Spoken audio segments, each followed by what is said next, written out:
Hello, I just want to share with the world this curious WWE officially licensed game and an official strategic game, which itself is a curiosity. Because let's start with the Stratego. I know by the fact that it's a very popular game in, I think, United States and in the United Kingdom, but here in Spain there have been some versions in the 1960s and in the more recent times, but overall, Stratego hasn't been a mainstay name in Spanish board game scene. You can imagine the usual Americana of Monopoly, Twister, and modern classics like 13 Deadly Drive, we call them here Scrabble, maybe. But Stratego, there has been versions, but has never been a mainstay name when we talk about classic games that every family knows. That's aside from other classic games known by the Spanish population, those public domain games like Moose, Parchís, chess, checkers, the usual. Now, overall to the WWE side, for the era that this game is, that is more or less 2008-2009, during the denominated ruthless aggression era. But the timing of the game related to this WWE side is somewhat a curiosity in itself. So, just for context, here in Spain, I think like some other countries, we have a special edited 1 hour program for 1 hour slots on national TV. But in 2008, let's say that the popularity of WWE in Spain was slightly dwindling. You can imagine that the usual parents groups expressed their concerns about how the WWE product was not very suitable for children because it isn't. So the idea of a branded WWE Stratego game, it's pretty wild because Stratego wasn't a popular name and the WWE popularity was starting to dwindle down, but very notably. I have to check out if by that era we still got some house shows, those live tours. But let's say that for 2019, no Spanish channel wanted to pay the fees to have the WWE product, so there was no TV airing.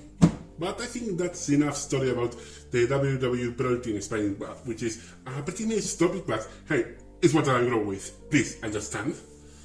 So let's see what is this Stratego Raw SmackDown, which I will abbreviate to Stratego WWE. And as you see this pieces holder, you can imagine that there are missing a lot of pieces, but now this version has just 2/3 of the normal amount of pieces that a Stratego game has. This is the board. The playing area is square shaped. As you can see, the play area is square shaped, totally quadricular, which knowing it tries to emulate the WWE ring. I think it's very apt. So how do you play the WWE Stratego, and what differences it has with the original Stratego game? Let's learn how to play Stratego WWE. First, the divider, so every player must deploy every unit in the first 3 lines of the side of the board. So I'm going to deploy them in a fast forward way.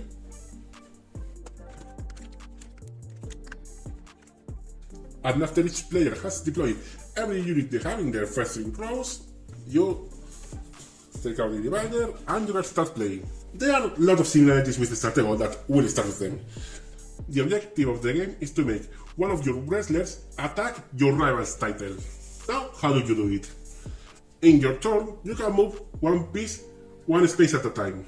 There is one exception of this rule that says that the agile wrestlers have as many spaces as they want. But take note that if you move a wrestler more than one space, your rival will immediately know the power it has. Now the player controlling the raw wrestlers will know that this wrestler is a 2.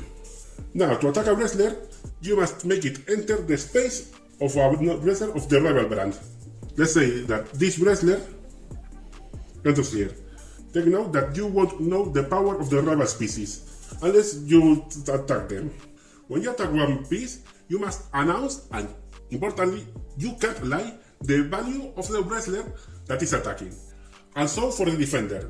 So let's say this is a 9, and this is a 2. So obviously the wrestler from Raw and move into the space that the SmackDown wrestler occupied. Then we have the pieces that are the chairs, which I think is a travesty that I am using the folded steel chairs. The chairs cannot move by any meaning. Well, they are basically trash for the other player. When a wrestler attacks a piece and it is revealed that it's a chair, the attacking wrestler is immediately eliminated. Except when the attacker is a value 3 wrestler, like this one. In that case, the chair is the eliminated piece. Now, the number 1 valued wrestlers, which are always the divas, are the only ones that can immediately defeat a number 10 valued wrestler, and only the number 10 valued wrestler. Like in this case, this diva has defeated John Cena, but the diva having an upper hand against the 10 valued wrestler only happens when the diva is the attacker. So, if the 10 valued wrestler attacks the number 1 valued diva, then the diva is the one eliminated.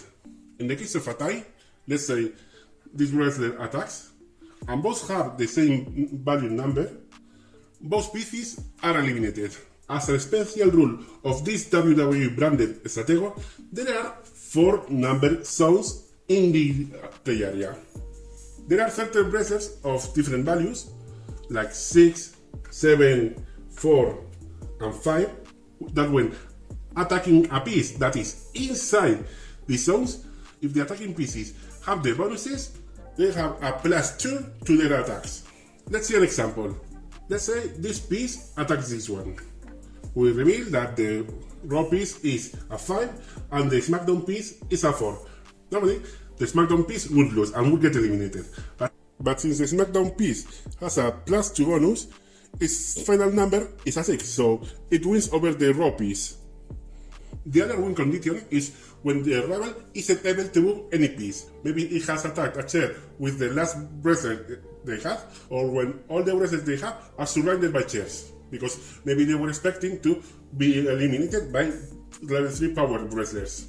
So for the final stage of this video, I will one by one check every piece, and editing me will add some text with some context, like what was the wrestler doing when this game was released, which was, I suppose, Christmas of 2008, as a time reference, and what has the wrestler done after that. So let's start with the Raw roster. Valued 1, Candice Michelle. Valued 2 wrestlers, Chuck Palumbo, JTG, Chris Jericho, yes, number 2, what's this? Lance Cave. Now for the value 3 wrestlers, Shawn Michaels, yes, number 3, Charlie Haas, yeah, me know it. Number 4 valued Raw wrestlers, JBL, Kofi Kingston, Snitsky, CM Punk, just number 5, no wonder he left. Value 6 wrestlers, Rey Mysterio, Hardcore Holly, value 7 wrestler, Kane, number 8 value wrestler, Batista, number 9 value wrestler, Randy Orton, and number 10 valued wrestler, John Cena. Now let's get to the SmackDown brand. Number 1 valued wrestler, Maryse. I think I've never ever saw her in the Spanish product. Number 2, Carlito, Domino, Funaki, Shelton Benjamin, Shannon Moore. Number 3 valued wrestler, Vladimir Kozlov, D.H. Smith, MVP. Number 4 valued wrestler, Mr. Kennedy. Number 4, Umanga. Number 5, Festus, Gregory Helms. 6 valued wrestler, The Great Khali, Big Daddy V, wasn't he in ECW? 7 valued wrestler, Big Show. 8 valued wrestler, Jeff Hardy. 9 valued wrestler, Edge.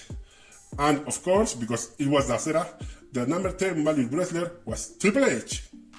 And that's overall this game. It's a stratego with the WWE branding. And I think the branding was really great.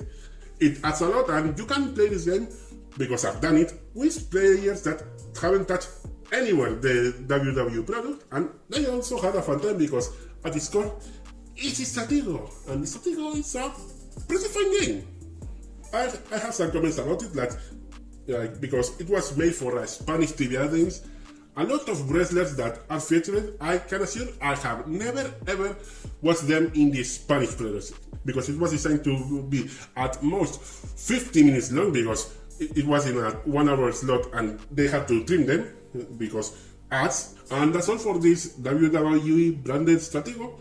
I think some collectors might want it, but overall I'm happy that I am able to show this game to the world, because hey, this is a nice curiosity for board gamers and for wrestling fans. And I wish we can see next time if you can understand Spanish. Bye bye!